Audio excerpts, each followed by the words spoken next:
Hello, welcome to the podcast TSC Talks.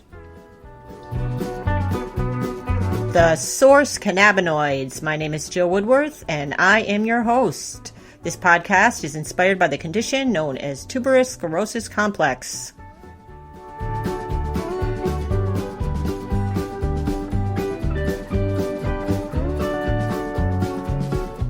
Groovy. Thanks again for tuning in on today's podcast. We are putting up the audio version of the Facebook Live discussion with Brooke, Alisha, and myself last Thursday, Parenting and Healthcare, the Tower of Babel, talking about the land of confusion that the systems of care upon which we must depend has become in many circumstances, and talk about the good, bad, the ugly, the extremes of the extremes we've both had with our loved ones dealing with TAND, tuberous sclerosis associated neuropsychiatric disorder, behaviors which run the gamut of mental health system, and how we as caregivers and parents, myself included, often develop our own TAND to a degree, and how that plays out, and what we, both Brooke and I personally, have done to help ourselves. And we talk about some alt med options, cannabinoid medicine, and she mentions Thrive. So that's what we talk about. I'm not going to keep talking about it. I am going to do my ad here for Forest Bathing, our new product line formulated by Mike Robinson for TSC Talks. Our first product in the line is Sierra Nevada. It is a topical roll-on, and it has CBD, CBG, terpenes, and it is formulated to relieve what ails you. Not claiming to cure or treat. It's a soothing topical. It also put a few drops in the bath, and as I said, we're getting awesome feedback on it. So check that out on our website, tsctalks.com, and I hope this podcast kind of changes your perspective or broadens it a little bit. Appreciate Brooke for doing it. She has had quite an experience herself, personally having TSC, as well as dealing with it with her daughter. And, we don't want to make this depressing horror fest, but just really kind of share some realities. So anyways, thanks for tuning in, and take it away, us. Hello, everybody. Welcome to our Facebook Live. I am here, Jill Woodworth. I'm the host of TSC Talks. Forgot that I was actually on camera for a minute.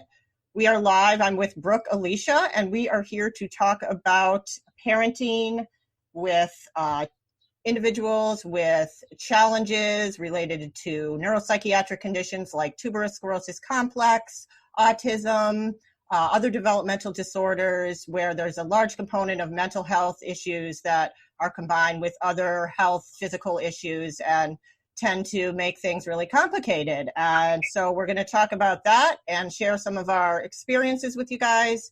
And then we're going to kind of talk about a little bit about alternative medicine and some of the things that, we've found to be useful. And I'm going to say right at the outset, we're not doctors. We're not here to treat, cure, or, medicate. We are here to share our personal lived experiences. I've been a caregiver for 24 years. I have 5 children. 3 of them are affected by tuberous sclerosis complex. So I think Brooke has a wealth of experience as well. Your daughter is how old, Brooke? She's almost 16.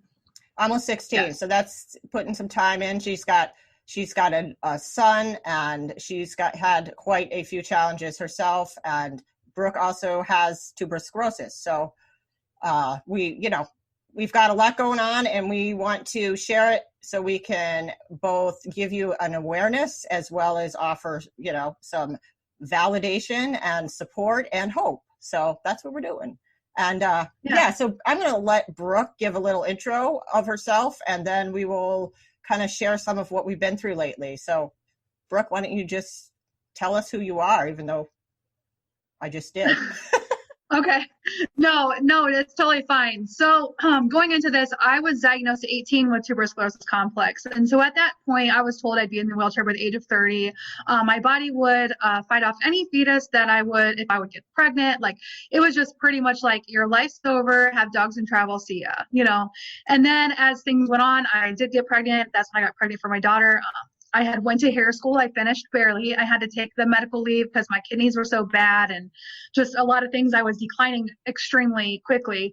And so then as time went on, like I also had a son, I kept doing hairstyling, but I was definitely on autopilot a lot. One point in my life had 3 jobs. I'm still a hairstylist. I've been one for 17 years. And kind of what Jill said, a couple years ago, I found something that has helped my quality of life. It does not cure or medicate, does not treat. However, that's what we're here to talk about. Through our journey with Rain, she had brain surgery and just different things that she struggled with. And then having a son that has no TSC, just keeping between that boundary and that balance of your life is very hard. You're put in situations you're not prepared for. You're put in situations that you could never imagine that you would have to choose. Some of our choices that we've had to make as parents, as caregivers. And so moving forward, I really look up to Jill because I look at like what she's done with her children and I always ask her questions. So I met her, I don't even know, like I think I met you at an event and then we just kind of like started communicating a little bit more. And then I've been really interested because we can get into it more, but really like,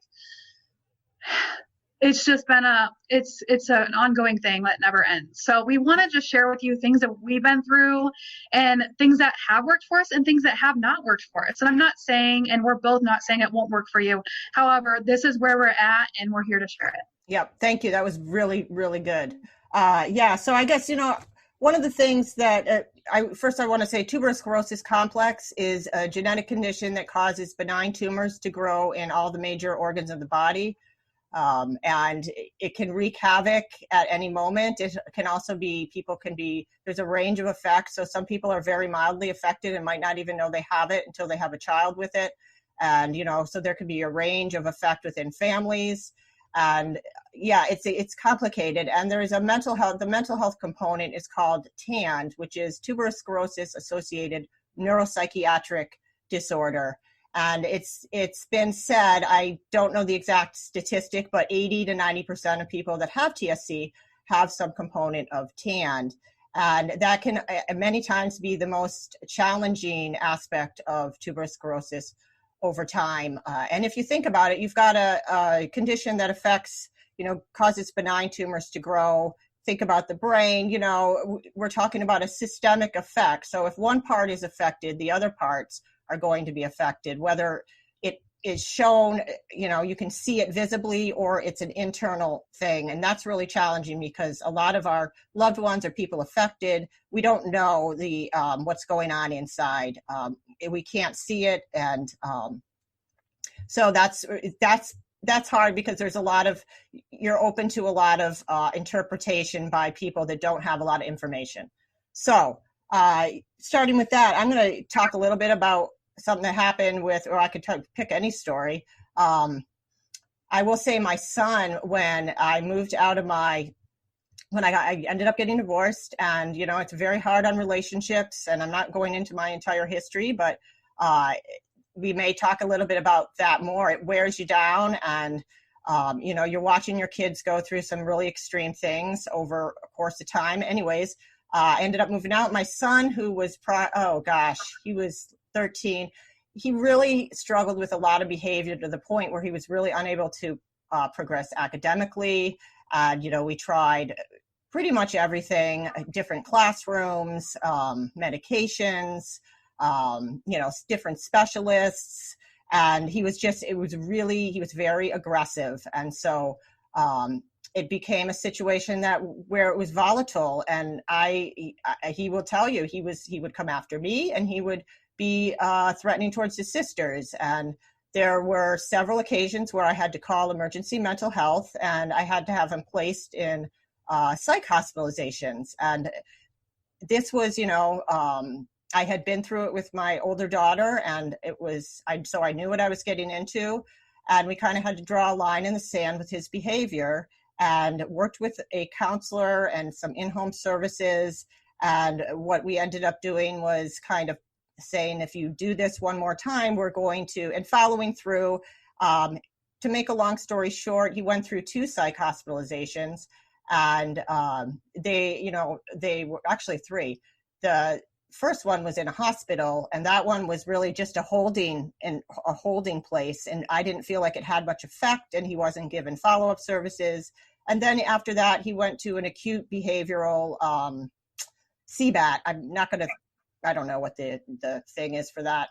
But it was more of a, I don't want to say laid back, but it was like in a home type setting, and there were a lot more peer connections, and there was a lot, his therapist was kind of integrated into the program, and we came in, and he was able to really connect the dots. And from there on out, his behavior, a light bulb went on, and he became aware of how he was treating people. We filmed him. He was shown the films of himself being aggressive, and that kind of helped him turn a corner. And we're talking about a kid that's got a cognitive disability as well. So for him to be able to make that realization and start to change his behavior from the inside out, instead of, being taught at, and he had many reasons to be mad. This kid had many reasons to be mad. I kind of try to look at the whole situation and everybody's role in it, and understand that we're all just trying to do the best we can and figuring it out and not assigning blame. And that's really painful, because you're watching your kid attack you, but also why. So it was brutal putting him in those placements. But I will say that helped him turn a corner. And we've had a lot of challenges past that. But, after that point, he started to own his own behavior. So that's been a success story. And I know that many of you out there, I've talked to you, I've seen your posts, I've read them. And, I know that some situations are so complicated, and, I'd say mine still is in many ways. So I'm not going to go into more stories than that, but I know that what we did might not work for you. But that's kind of where we got to the psych hospitalization point. So I'm going to let Brooke share a little bit about what she's been through recently. So take it away, Brooke.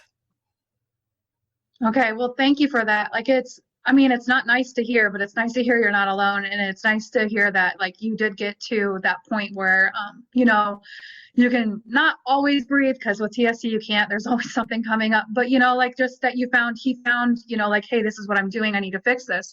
That's where I'm at right now. We're trying to figure out how to, if I'm going to be honest, how to keep her alive, how to keep her quality of life amazing, how to keep her healthy, and thriving in life for her. What's going to make her flourish and have a purpose. And when they can't control that TAN. So I wasn't really aware of TAN. Having TSC my whole life, I've never dealt with that. I did have some behavioral issues when I had my kidney tumors, because my kidneys made me so toxic. I had really changed a lot. I had agoraphobia, depression. I wouldn't leave the house. I am not the same person today as I was.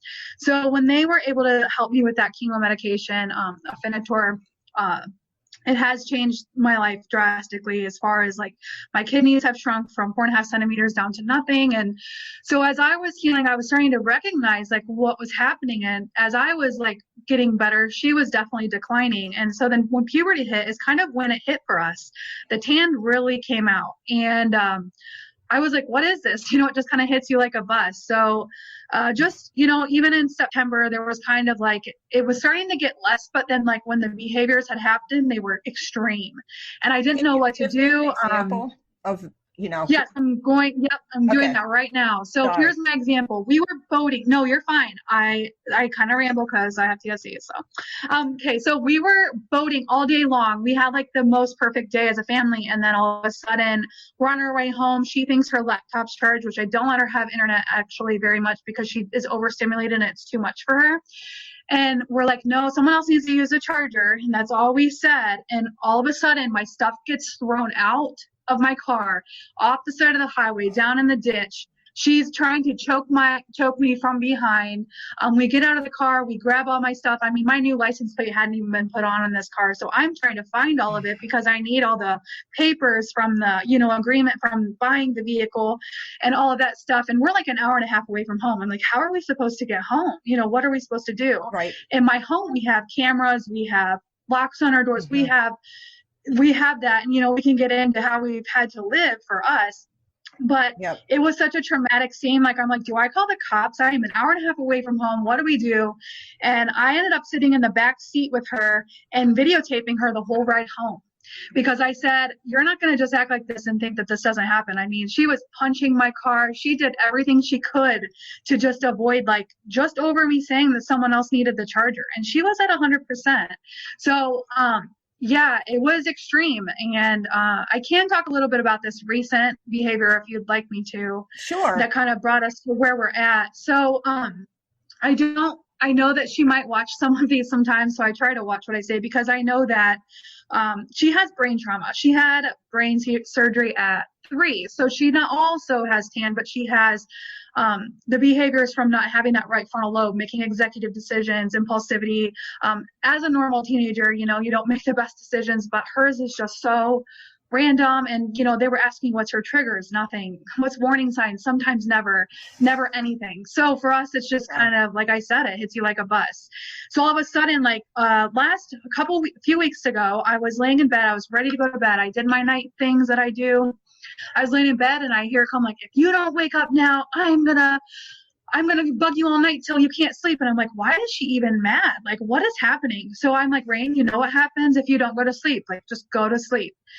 She wouldn't go to sleep. And then I hear stuff being thrown in the kitchen. I have big, huge, like high top, like chairs, and she was throwing those. She got out an object and tried to hurt herself and threatened all of us. And so I decided, I'm going to take you to my dad's for a couple of days, just to kind of like, so you can calm down. I don't want to take you there because you're being bad. It's not like a privilege. We'll reassess this in a couple of days, but I don't feel safe with you here at this moment. So as we're headed there, things escalated. She got more fearful. We called a couple of different people. She admitted to them what she had done. Out of her safety, we were removing her, at the time, from the home just to a family's.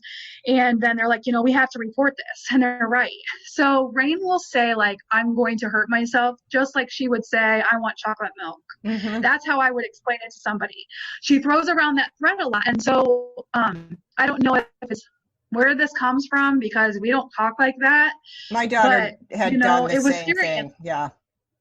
And I could not take it serious anymore. So they said, you need to call the cops. We pulled over. Sheriffs came. She was running from them. Then she ran through my passenger side to my driver's seat.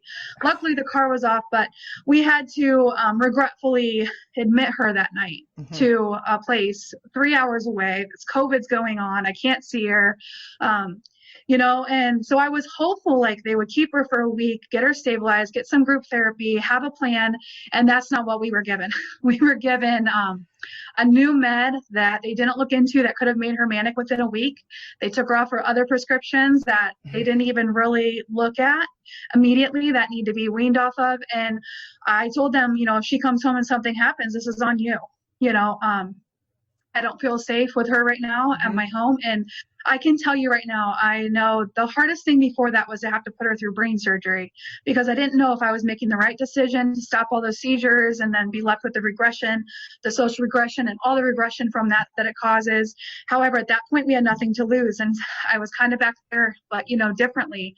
And watching her go away in that EMS truck, when I couldn't be with her. And, I was really like, I don't know how I functioned. It was probably, I cannot cry about it now, but it was the hardest thing I ever had to see. And it was nothing I wanted for her, but I knew that we had to do something, because I didn't know what else. It's hard to not be able to help your own child. And time again, I'm reminded that I can't fix this. I'm fighting a brain. Like, I am not in control. And that's been really hard for me, because I definitely was a control type person. But as I realized, as life goes on and TSC gets worse, I'm throwing my hands up. Like, I will fight tooth and nail for that girl every day. And, it was hard. I was angry the first couple of days. And then I was like, no, she needs to be here. This is good. And then they're like, nope, she's coming home. We put her on a new med. And I'm like, what? Because I'm like, is that safe? Is that okay? And then, you see worse things when you're there. So it's not really good. And I'm not trying to ramble, but to me, putting people that have a mental illness and have that mental health issue that you can't see, like we said, it's not physical. You just throw them with the people that are in trouble, and it's different.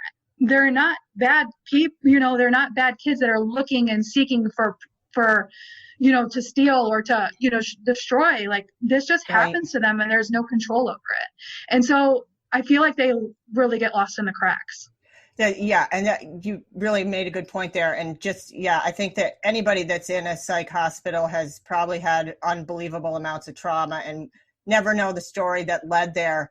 But I think, I saw my own daughter very similar with the threats to her life, and, ended up using that as a tool of manipulation, which might be hard for people listening to understand.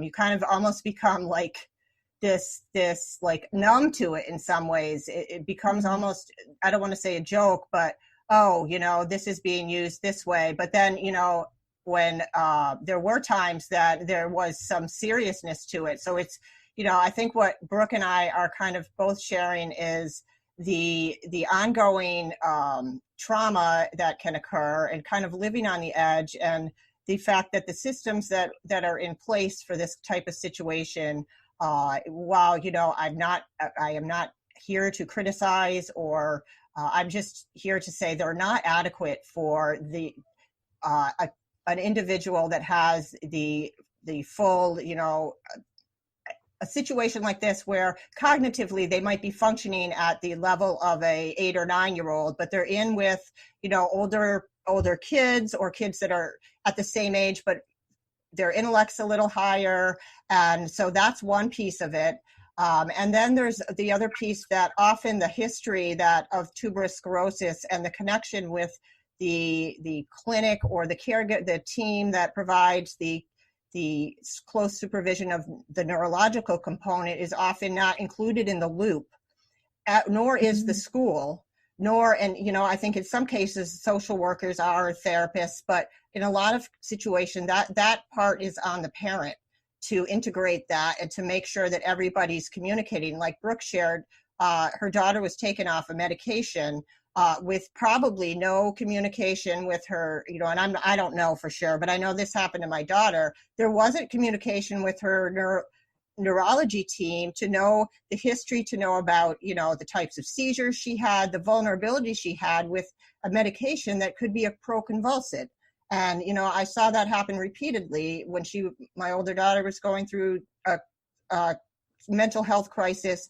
She was bouncing from program to program, and each time, the meds might get changed, dropped, so it was like watching a slow car crash. Like you're running and you're trying to catch up with it, but it's like it's out of your hands. And so I think by talking about it, we just are kind of illustrating some of the holes. So we're up against holes, and we're forced to make decisions between a rock. I just got told the video went offline. So hopefully this is recording. So we'll just keep talking.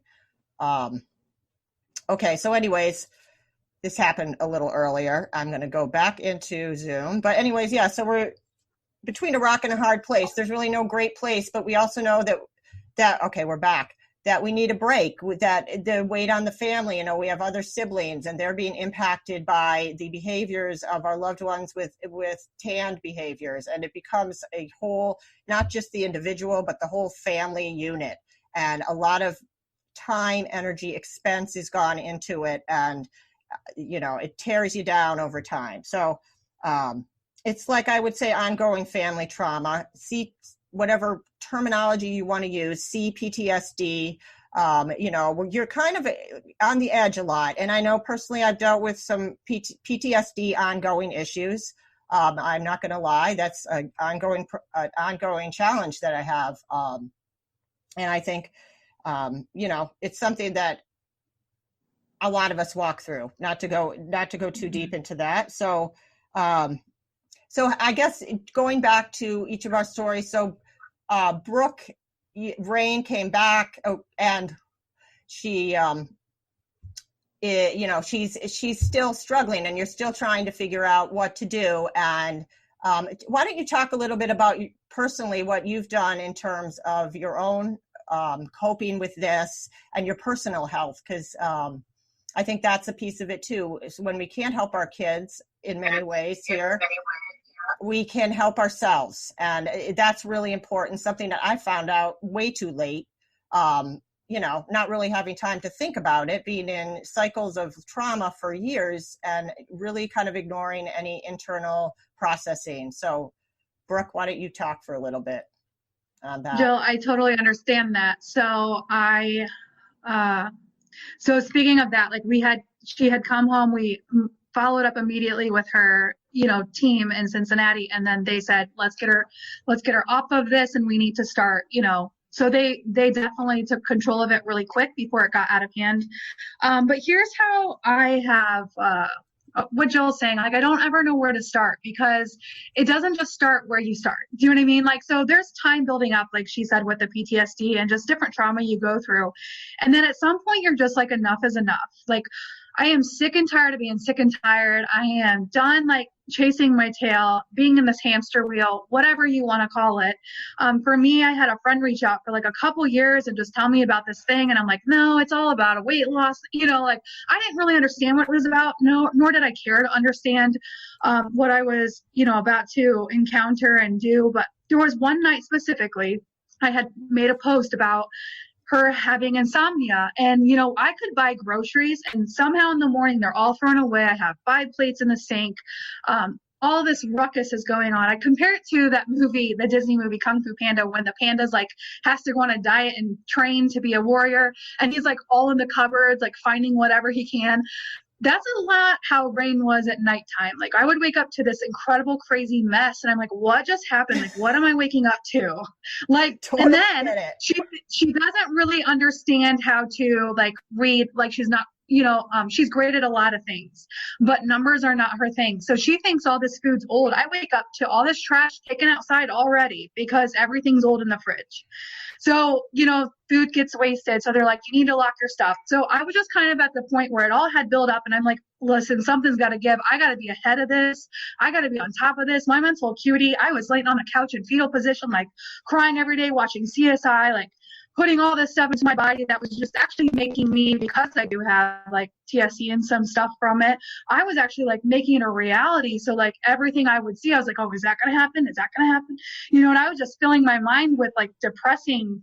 I can't even watch that stuff anymore because I feel like it's real to me, because some of it has come true, Yep. So I asked my friend, I'm like, okay, I'm ready. Like, I can't do this anymore. And so she set me up with the program that I'm on called Thrive.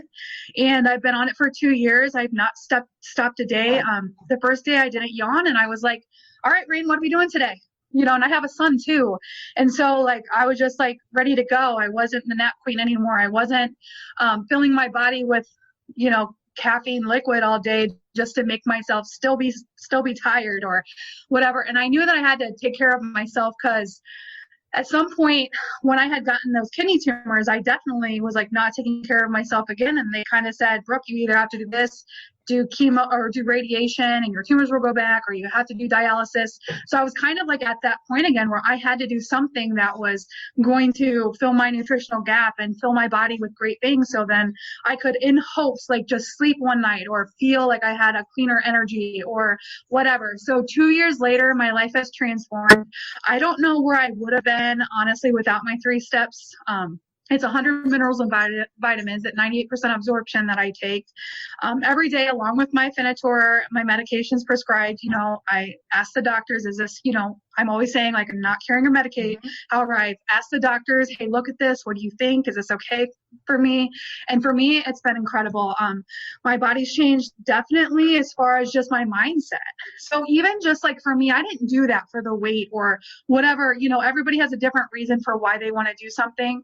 For me, it was, I needed to be present. I needed to be ready for these aggravated times. I needed to be ready. So like when she went to the hospital a couple weeks ago, the person I was before wouldn't have probably made it out of bed that whole time.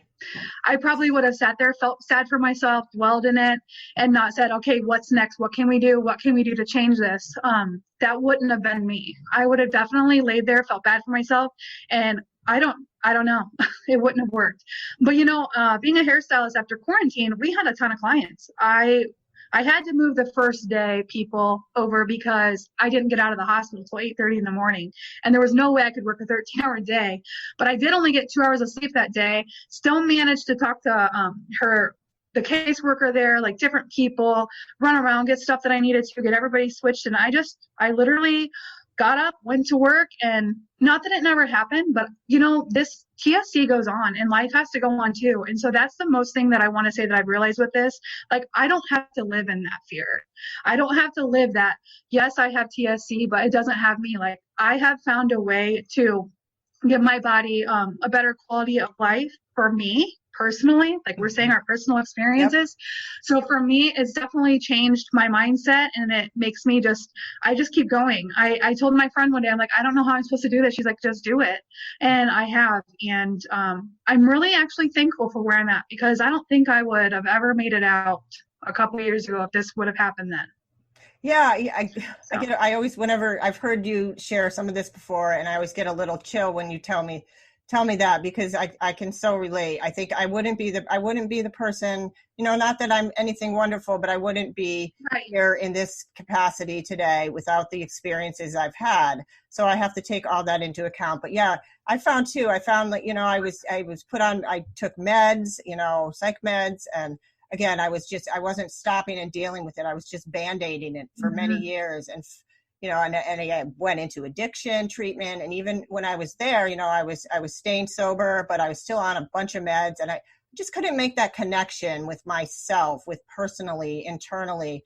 And, you know, I think I started to really want that and feel like I needed that. I didn't know how I was going to get that, but at random, well, not random, my physician, my family or regular physician mentioned I was on a whole bunch of meds. I was having terrible gastrointestinal problems. And she's like, well, maybe it's the meds. And I had thought, you know, I am on a bunch of meds. And, you know, when I was in treatment, they often add a lot of medication. And I'm not saying that that's always the case or is the case anymore, but it was the case for me. So I ended up on a bunch of meds and, you know, still quote unquote sober, but not really feeling like I had that, like I felt really numb and disconnected.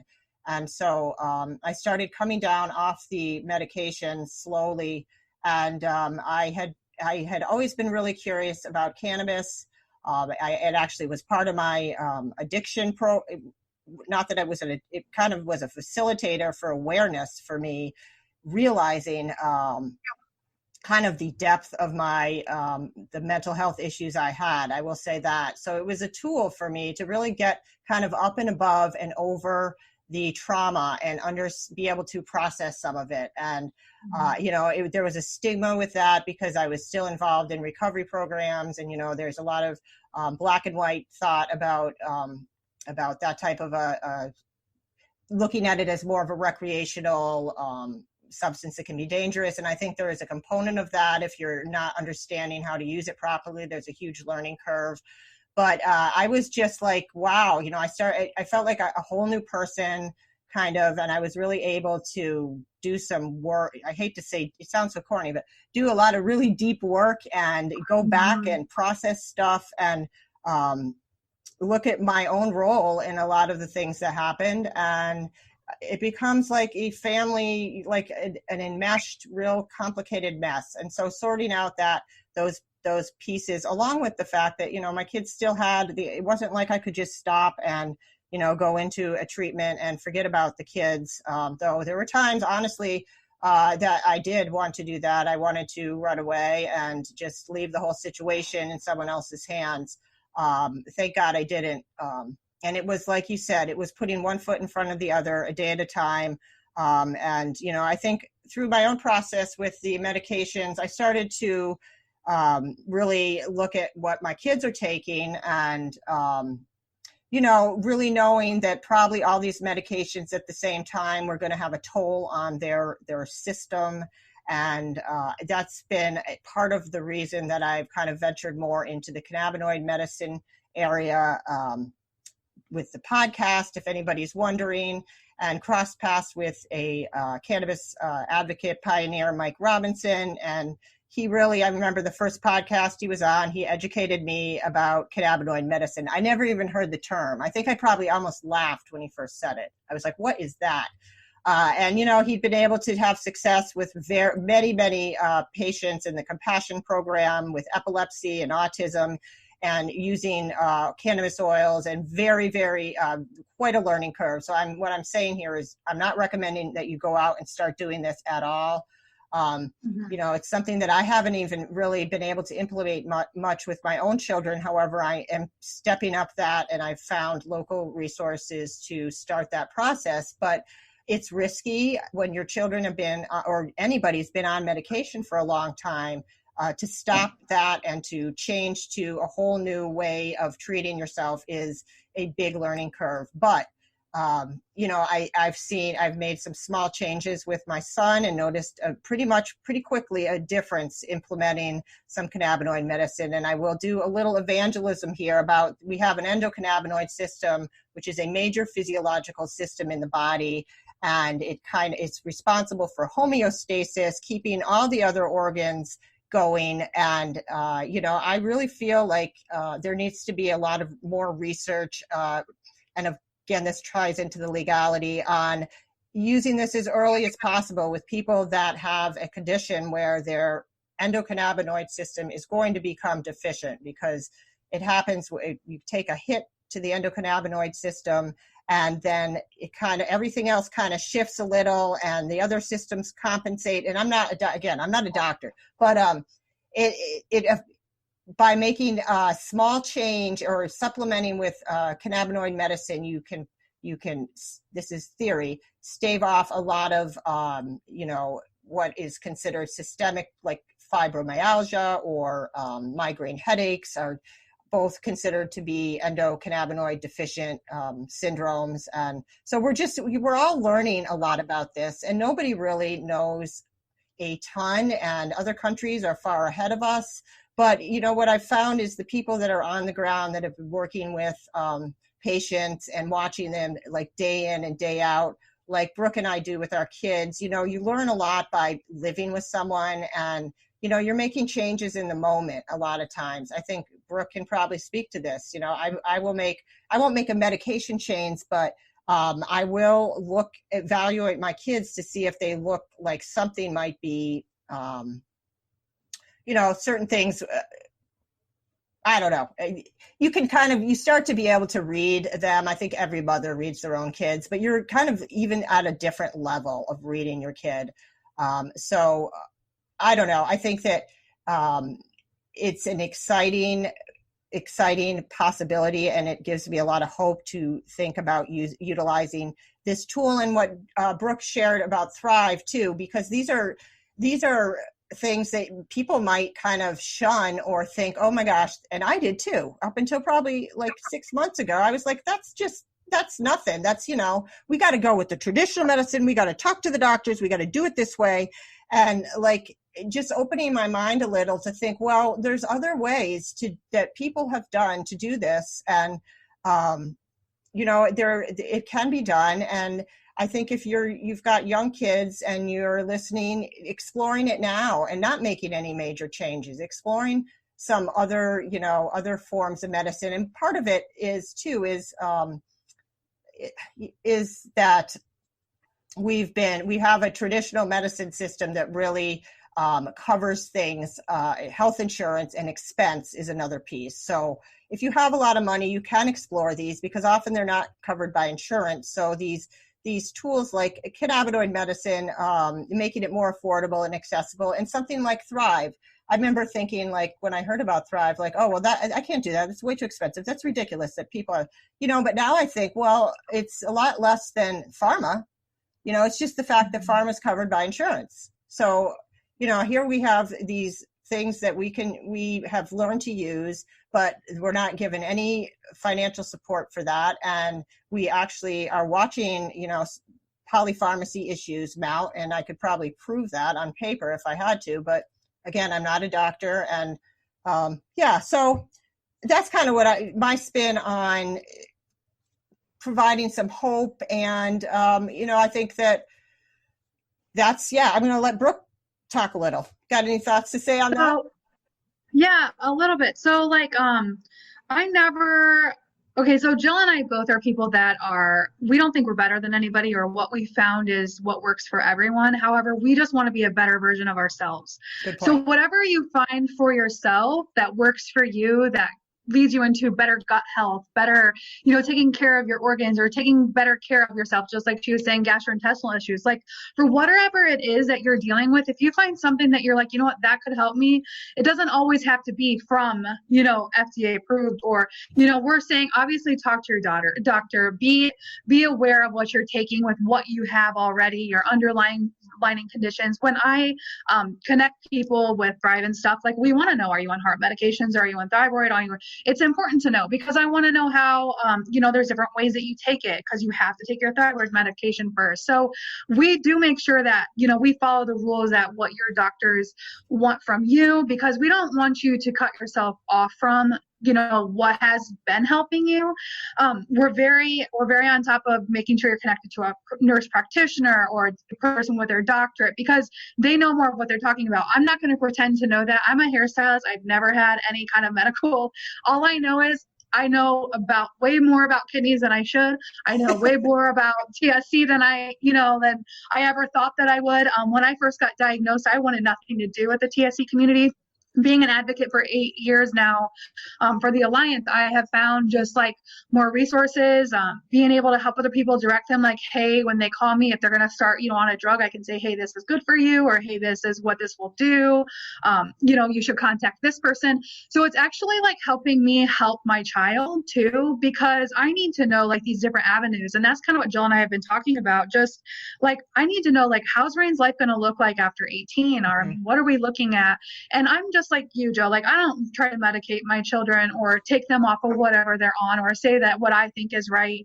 I might implement like, hey, if she needs some vitamin B6 today for mood support, we might do that. But vitamin B12, no, it'll make her go crazy because it's too much, like, so, well, either way. So just different things that I've learned that, just to help her like cope a little bit better, or that I know like, hey, maybe she's lacking vitamin D. Like that kind of stuff is something you should know, and you should learn about your child. And, more of us have that more information. We have Google, which isn't always the best informational, leg for everyone, but you can really educate. And what we're saying to you is like, educate yourself on something that you feel would work for you. Don't jump into anything. Don't just be, I am not where Jill is with that. Yeah, like I see what it's doing for her and what her life, except I haven't educated myself enough to know how to implement it into my life right now. Doesn't mean that I won't. It just means that I need to be more educated. But we all have to do that for ourselves, whether it's learning to deal with a family member. Like a lot of my family, they love my daughter, but a lot of them don't know how to handle that when it happens. And you know what? Sometimes I don't even know how to handle that. I don't know how to have 3 kids with it, let alone having one. I couldn't imagine. So we're all from different walks of life, and we're all at a different point in our life of the trauma we've been through. What we have or have not been through is your personal business. But just know that you have different avenues. There are other options to maybe help you just get through life a little bit easier. Like I said, not cure or medicate, but definitely like just give you a different path or a different light at the end of the tunnel than maybe what you're seeing right now. Yeah, absolutely. And I think this all speaks to too, just the fact that we are kind of taking on a lot of roles that require, life and death decisions, and we are not really trained for it. I mean, we become trained for it, but it speaks to the burden on the family across healthcare. I think that when I came up with the idea of Tower of Babel, that's kind of what it seems like to me. You're going to this specialist and they're great, fantastic, and they're treating your whatever symptoms are related to that organ or that system and providing care in that realm. And then but they kind of get to their Truman Show and they hit the end of their window, and then you're going to another specialist again who's wonderful. We have some of the most amazing doctors in this country, and but I think there's just these disconnects that a condition like TSC that's so complicated across so many different parts of the body and the mind almost forces, oppresses the entire family system.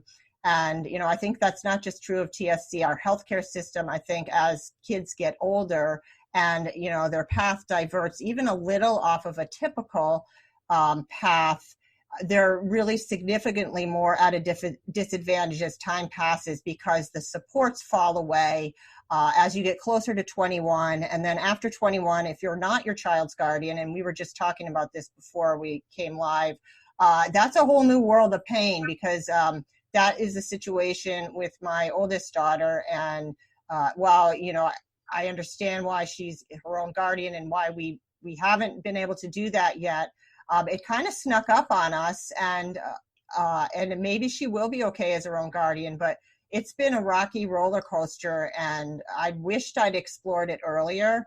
But, again, we can't second guess, but just to demonstrate here the types of being between a rock and a hard place repeatedly with these situations where you're kind of putting out brush fires, you're living in cycles of like extreme stress, watching unbelievable things happen, like what Brooke shared about on the side of the road. That picture's in my head. I remember driving down the road and watching my daughter in the back seat, flinging herself around, banging her head till she's got a bloody nose, and like things that you never imagined you'd be experiencing. And then you go in and you try to explain it to the healthcare system, and they feel bad, but in a lot of ways, as it goes on, they don't have the answers. They don't know what to do with these behavioral situations. And in many cases, there's pushback on the family, well, the family's, got this going on or this. And that really I found to be exceptionally challenging too, because I think we're all doing the best we can with whatever situation we have, whether we're aware, whatever, vibration we're vibrating at, we might not. Yeah. Yeah, so it's like with a double whammy, like, oh, now you're telling me that I'm not a good enough parent on top of the fact that my kids might die at any minute, come on. So it was, yeah. That's crazy. They told me, they're like, so Rain would like you to spend more time with her. And I'm like, huh?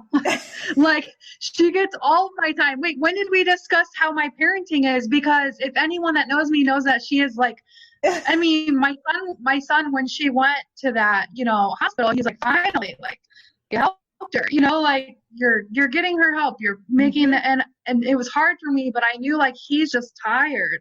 And so like, he doesn't get all that attention. She's jealous of my mom. They can wash their own hair. Just come home. You don't have to give them a haircut. They can get one later. Like, she's literally jealous of everyone in my life.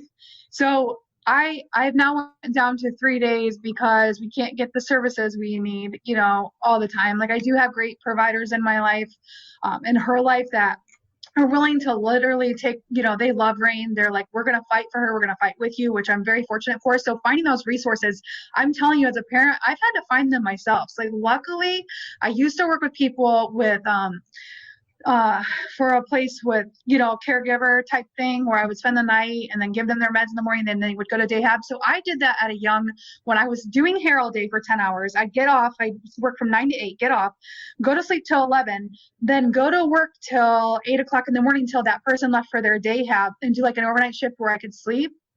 And I did that because I wanted to know what her life will be like someday. I wanted to know what that was like to be in the home, to be in that. And so because I built that relationship with that person, they're now Rain's providers. So they've really like stepped out and really helped me. We were on like a 2-hour Zoom the other day, going through her assessment, figuring out what exactly, being specific, what needs. She goes to an adaptive learning school that I had a friend refer me to. And so she was on the Zoom too. She's telling me how she is at school. So we're trying to get her from all avenues in life of like what we see differently, because we feel like she does need more care than what she's given, and there's only so much of me that I can do that. And so we were probably on 3 meetings Monday. I feel like I had one like every couple hours. With the insurance. Well, what do you need from us? I need more behavioral health. I need ongoing. I need not just saying she's fine now, I think she's good, she doesn't need coping skills. No, she needs coping skills two to 3 times a week the rest of her life. She needs to learn how to like manage her triggers, manage her, she needs some like deep therapy that I'm not educated to give her that. So in all of this whole video, I am not a doctor. Like we said, we're not, but we've learned a lot from being in the trauma, and we want to pave the way for people to not have to go through that, or not be just misled or misunderstood, or hey, you're not paying attention to your kid when they don't talk to you, and tell you like, what are you doing with your child? And then after I said, are you kidding? And I kind of went off, and I'm like, you know what? And she's like, Okay, so I believe your mom 150%, Rain. I'm pretty sure that you need to just like let your mom have other people in her life because, when you are, with other people, and I am a hairstylist and I'm an aunt and I'm this and I'm Talon's mom too. Like I have to be, and still, like you said, relationships. Like I don't know how my boyfriend's still hanging out because the first marriage, I was like, I either got to take care of my husband or my child. So I guess it's going to be my child and then I just chose that because I knew it was really hard on both of us. It is. I mean, So, it's almost you're set up in so many ways for something to go wrong, mhm. over and over. And you kind of live like that. It's taken me, my mindset, and I don't know about you, but I know maybe you did too, with the trauma and stuff. I Mhm. have I have post-it notes on my mirror. I tell myself every day something positive. I just downloaded an app to tell me, like, I need to be told all day long, like, not everything bad is going to happen. It's okay. Because you're just so used to the chaos, you don't know how to live honestly without the chaos. So true. So true. Yeah, Yeah. that's been a big part of, just almost expecting things to go wrong and living Mhm. on the edge and learning how not to do that. And, I know people know I'm a runner. That's a physical outlet has been huge for me. I don't feel, I used to judge myself. Oh, I'm taking this time to go run every day or whatever, but that is like, it's been a grounding experience for me. And, I'm probably somewhere on the autism spectrum because I'm super compulsive about it, but it's one of those things that's really kind of served me well. And having something like that, I think, to take, to do no matter what, that you're going to be able to blow off some steam or whatnot has been a big part. But yeah, I kind of got off sidetracked there. But yeah, it's No, but just you're right. You're constant. right. You're fine. It's Yeah. constant stuff. And and like you said, on the relationships, I'm fortunate to have a partner who's very patient, willing to work with me, and willing to, like, having someone kind of come in from the outside. I had him on the show and look at things from a perspective that I think we forget. I had, you don't realize, like, you heat up a frog in a frying pan slowly, it doesn't, it's warm and it slowly gets, it's going to get hot. It doesn't even realize it. I think that's what I know happened in our lives is, things got real bad, get really extreme to the point where, I didn't even realize it was happening until someone from the outside comes in and is like, well, Mhm. holy crap. So I don't know. There's all kinds of layers of this. And I think one thing, the moms out there is to be realistic about it, I guess. But it doesn't mean that your path is going to be the same. And I think compared to when my daughter or my kids were diagnosed, a lot has come a lot of awareness about the mental health and the behavioral aspects have come to the forefront. So there's much more awareness in all the, all over the place about mental health issues, and that's a positive. So that, I'm not going to say all things are negative in the mental health system. I just really think there's a lot of disconnects and the burden on the family and the entire family. And then here's the other piece that I was going to say, Brooke, is, my daughter, I'm watching my oldest daughter really have a hard time with self-esteem. And it's just so hard to watch. I just, to watch your own child kind of not like herself and to really look for something about herself to like, and finding things that, aren't going to get her a job or aren't going to move her forward. And yeah, it's like this double whammy. So then, you're trying to help your child with their future, and how do you imagine a future? And I think that's an important thing too. Keep putting that out there. What is my life going to look like when my child gets to this age? And what can I do now to make it less, to make it better, to plan? Mhm. I think there's just a lot of times we don't have the time or energy to plan because we're dealing with a status seizure or a kidney issue or a school issue, and we don't have time to think about the future. And who wants to? It sounds awful. So, Yeah, I agree. but yeah, I found so much. I hate to be so negative because yeah, it's very hard. But I find these just beautiful insight and love from my children and uniqueness, and they each have their own I don't want to say gifts, but their own personalities that I'm starting to see, and their own strength. And, we have good days and bad days, but they deserve a quality of life. They deserve a They quality do. of life. And that's really distressing to me. A group home where my daughter is, I think they're doing a great job, but it's not ideal. It's not what I wanted for my daughter. And it's almost like you're ended up in a different caste system, and you're forced to say, okay, well, I guess that's how it's going to be, and that's just the way it is. And I don't know how many times, I say that, and that's true, but it's okay to hope and to want and to push for better, I think. Right. And I'm not saying like what I'm doing now is going to ever change, everything around me. However, I need to work on what's in my four walls. And if I can even just do that and be light for somebody and show them, this is possible. You can have TSC and suffer from, different avenues or the trauma, or not have or not have TSC like you, and just come from a different perspective and just say, okay, well, I've held on to this hope for just like, I remember her first goal was like, I want her to eat with a spoon. I mean, we've come so far since then. So if you look back, right, like those little small attainable goals are what I'm trying to do in my adult life. Like, what can we do for this week? What can we do for, but I don't go jump ahead because I don't know what's to come. I mean, nobody really does, but small attainable goals, you don't get as upset because they're reachable. When you reach for like too far ahead with TSC, you can get kind of lost and hopeless. So I've just realized to really just take it one day, 1 hour, 1 minute sometimes. What are we going to do for lunch? Well, we're not going to think about that at 9 o'clock. Like, we're going to wait and see how 9 to noon goes. So it's just those small little increments you have to do some days. And I just really try to implement those more and just realize like my self-care is so important on how I take care of her, because like, you cannot fill from an empty cup. So true. Yep. And I think that's probably from an empty cup, not fill. Yeah. You can't. Yeah. I think. Yeah. Yeah. And I was pouring from an empty cup, and there was nothing left, and I had nothing left. So. Yeah. Yeah, and I think I feel like I was talking to Brooke a few weeks ago. I feel like you end up as a parent almost getting a component of TAND yourself, I think. And I'm not to minimize it in any way, please. No, it's but real. I feel like I have it. When you talk, Yeah. I feel like I definitely, it does do that. And yeah, so anyways, I think that is pretty much, we've covered everything. I do want to give a shout out to our forest bathing product that we are selling on Indiegogo. It is a CBD, CBG terpene blend, and we're getting really good reviews. It's really good. I'm not treat or cure, but soothe pain, depression, arthritis, migraines. We've heard really good feedback on those types of things. If you're interested, contact me, admin at TSC Talks. Go to our website, go to our Indiegogo. I'm all over the place.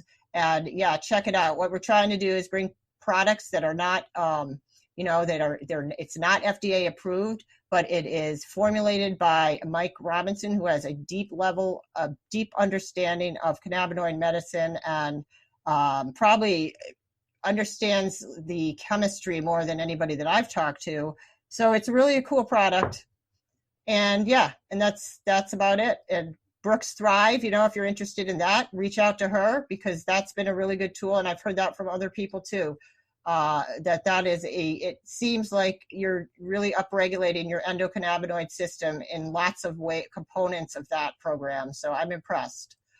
Thank you. Thank you so much for doing this. I think we're going to wrap it up. Honestly, I don't think we filmed for more than like 20, 25 minutes, but I will produce this and get it right up, because I think you did a great job.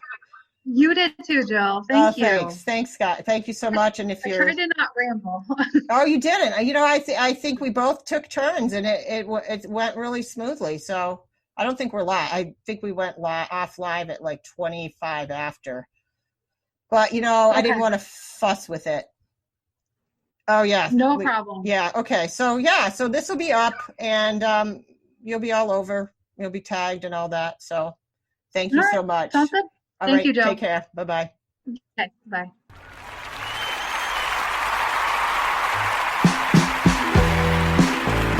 And that is a wrap. Thank you so much for tuning in to TSC Talks. My name is Jill Woodworth, and I'm your host. let this play out. Just want to remind you to go to tsctalks.com and get your bottle of Forest Bathing. You will not regret it. We're going to be sharing product reviews with you here soon.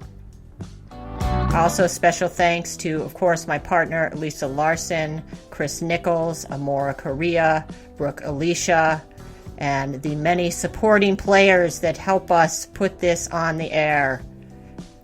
Thanks so much.